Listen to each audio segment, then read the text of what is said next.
Hey everybody, welcome back to the game that you clicked on. Again, it still feels weird to try to say, hey, welcome to the game that I'm playing.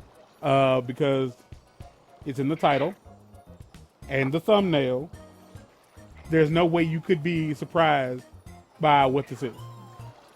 I'm Dizz2K7. That's Mr. Newman. He's telling us about a court case involving rich white people. Please continue. Okay, so the first time I played Among Us on VR, Motherfucker! um,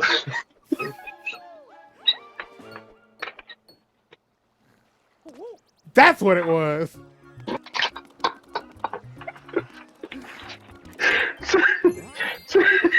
Shut up! You don't get to talk. Shut up. Fuck! Fuck me!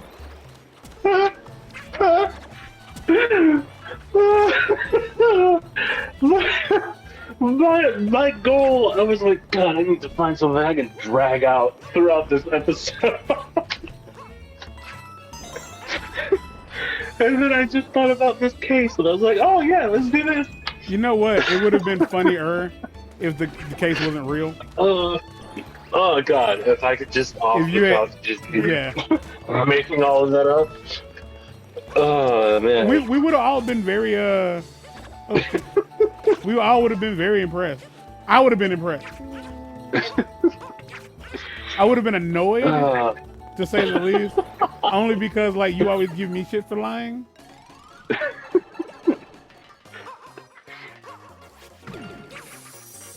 Man. All right. I'll finish this trial. Gosh.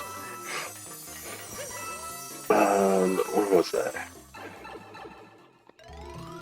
This is so Buster. That's the alive son.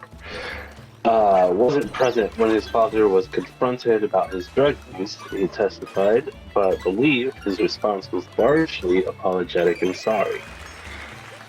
Buster Murdaugh's testimony Tuesday was followed by that of Mike Sutton, a forensic engineer who worked to recreate the scene of the killings, and testified that Alex Murdaugh could not be the shooter because he is too tall. Sutton analyzed bullet holes found at the scene, particularly one left in a quail pan. Okay. I'm trying to figure out what a quail pan is. I think it's a type of writing utensil. But the problem I have with it is, how could it be so big that they could leave bullet holes in it? No, I guess they had quails in the house.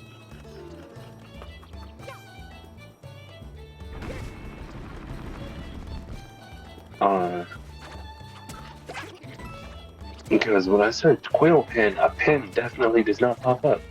Also, how did he shoot a pen?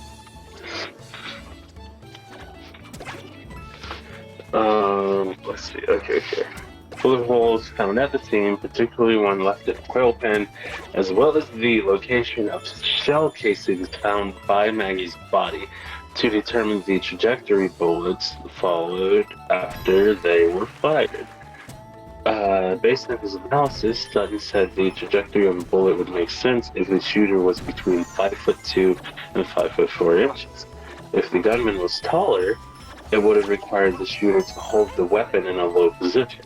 From the hip, for example, Sutton indicated it would be even less realistic if the shooter were as tall as Alex Murdaugh, who stands about 6'4", requiring the killer to fire while crouching over and holding the gun as low as his knees.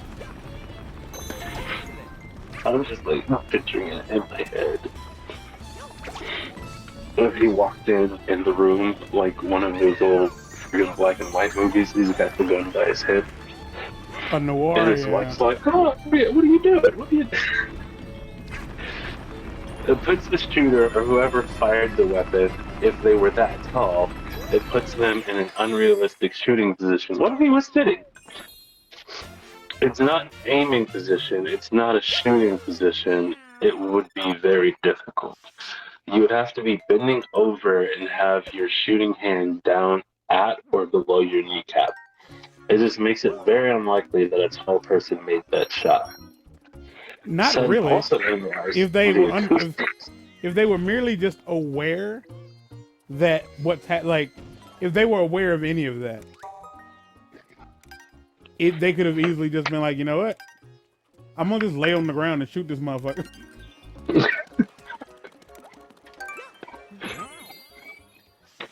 That's what you call it, shooting from the hip. So Sutton also analyzed the acoustics of gunfire at the scene, telling the court it was possible for someone to be inside the house and not hear a gun, like the .300 blackout rifle believed to have killed Maggie, fired at the property's dog kennels where the bodies were found. Okay, they were like outside, so it wasn't a bird cage.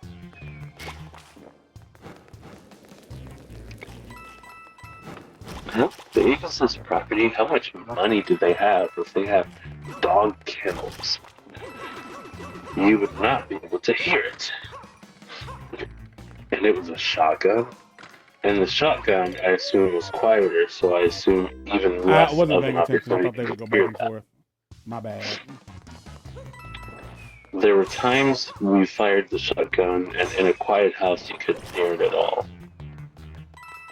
Prosecutor David Fernandez sought to undercut Sutton's testimony during cross-examination, establishing that while his primary expertise is in accident reconstruction, he has no certification or training in reconstructing shooting incidents. Sutton has performed unpublished studies and tests on bullet trajectories, he said. Fernandez questioned Sutton on his findings that a 5'2" individual was responsible for firing the weapon, asking Sutton if it was possible that the cartridge casings from the fired bullets were moved at the scene or ricocheted, which would impact his calculations. Sutton acknowledged it was possible. Sutton also acknowledged that the ammunition he used in the acoustics test was, while similar, not the exact buckshot used in Paul Murdaugh's murder. Additionally, Sutton testified he was hired by defense attorney Jim Griffith to investigate the 2019 boat crash. So he was on the take too.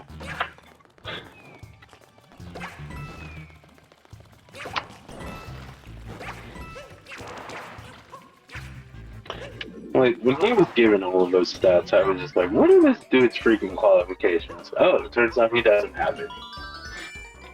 Freaking Trump hired him.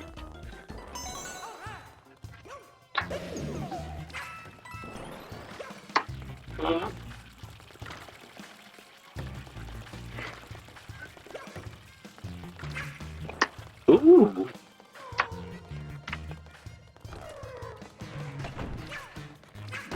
One of Alex Murdaugh's lawyers pointed an assault rifle at the prosecutor's table and quipped, "Tempting," during a demonstration Tuesday afternoon that led to some courtroom laughs at the double homicide trial. People are heartless. Also, this name is made up. This what? Harpootlian. No,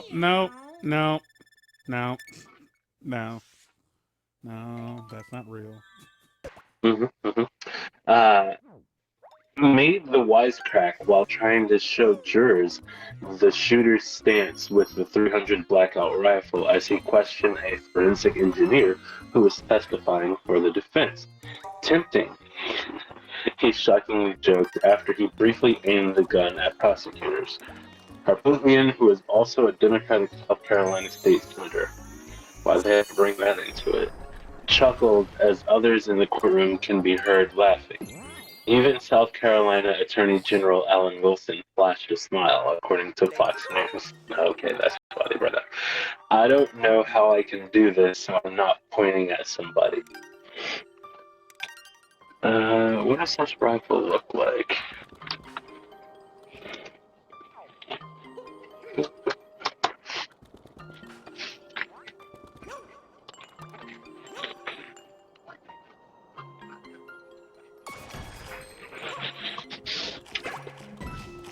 Those are some big bullets. This is an assault rifle.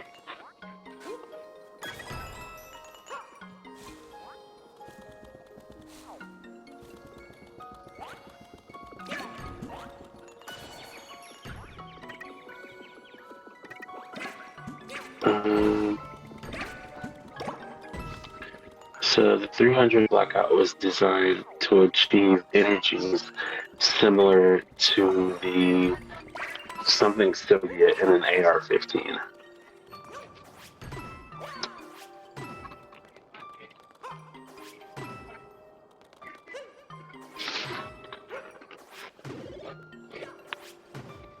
So this is a freaking assault rifle. So I feel like anything that the guy who rebuilt the scene said is possibly moot. Because he didn't have to be right up on them to freaking nail them.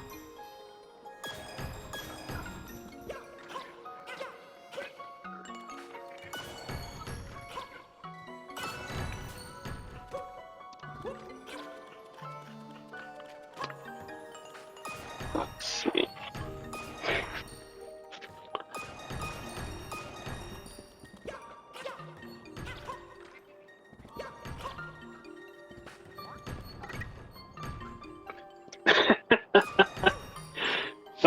They have a picture of the guy of Alex when his height's being measured. He's freaking smiling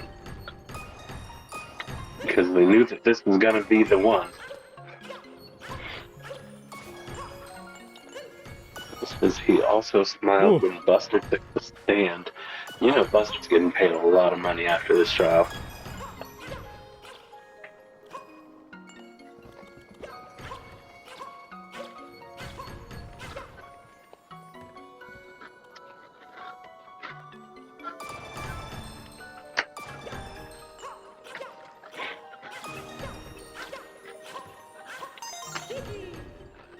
No idea why I did any of that when I could have just.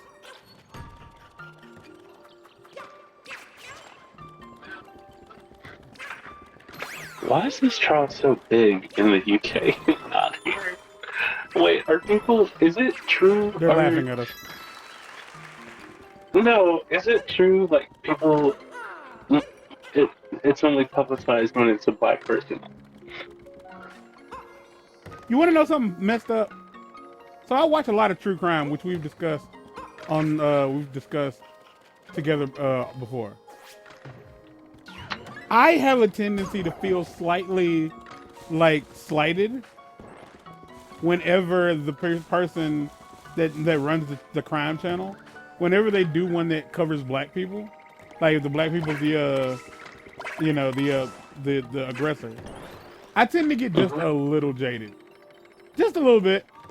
Like a part of me is like, just don't. Like don't put that, don't make a video about when a black person did a bad thing. I'm not saying that they don't ever do bad stuff. I'm just simply saying I don't like it.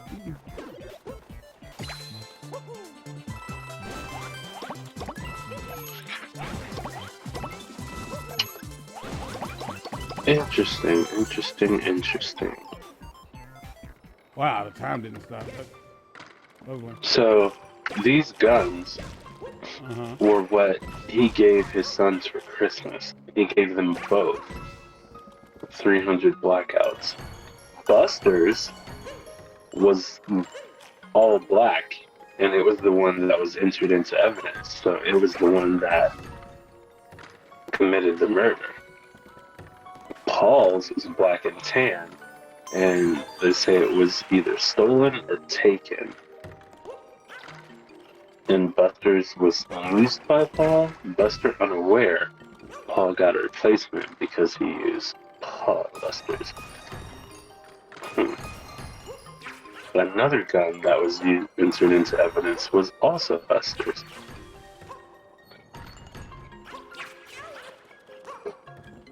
Oh my gosh. Okay. These people have 1,700 acres of property. He definitely could have committed that murder way better. Yeah, no lie.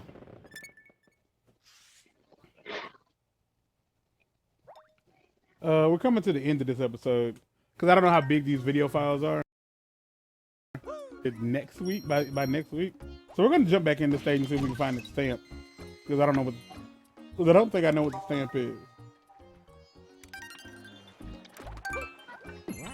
Well, I don't think I know as in like I didn't find it, so clearly I don't know where it's at. And let's be real, when you hear somebody say something along the lines of they could have did this, they could have committed this crime better, they're not condoning the crime, but let's just be real. But let's be honest. If you're gonna commit a crime, do better. Like do it well. Like, motherfucker. Do crime good, please.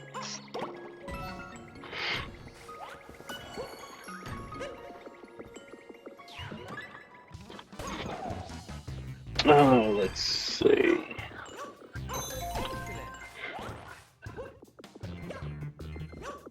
I'm gonna just leave. Bye.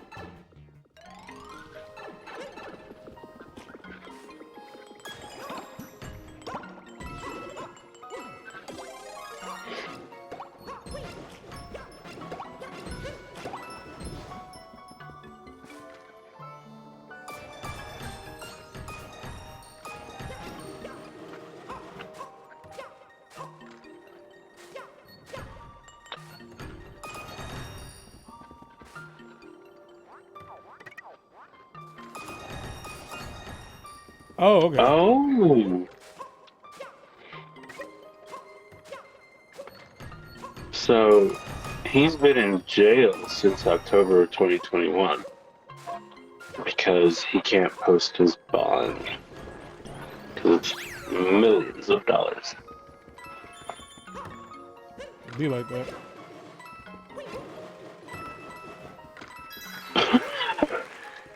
He faces a number of other accusations that are not part of this murder trial, including allegedly arranging his own death for an insurance payout.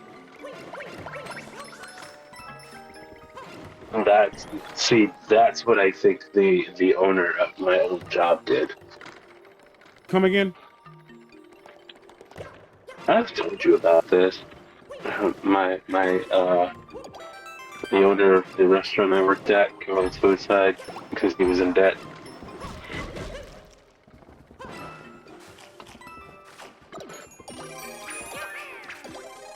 Have I not? I don't think so. Oh. Well, that's what happened.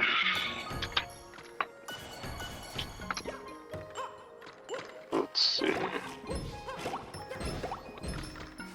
So he called 911 to say that he had found his wife and son murdered. I need the police and an ambulance immediately. My wife and son were just shot badly. He found the pair out near kennels. Checked both of them to see if they were breathing. And if they were, he smothered them to make sure they weren't.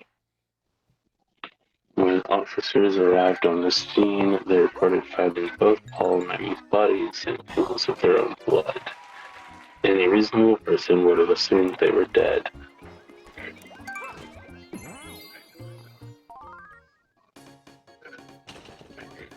The officer's body cam footage from that night shows that Murdaugh was quick to offer Green an explanation for why this might have happened.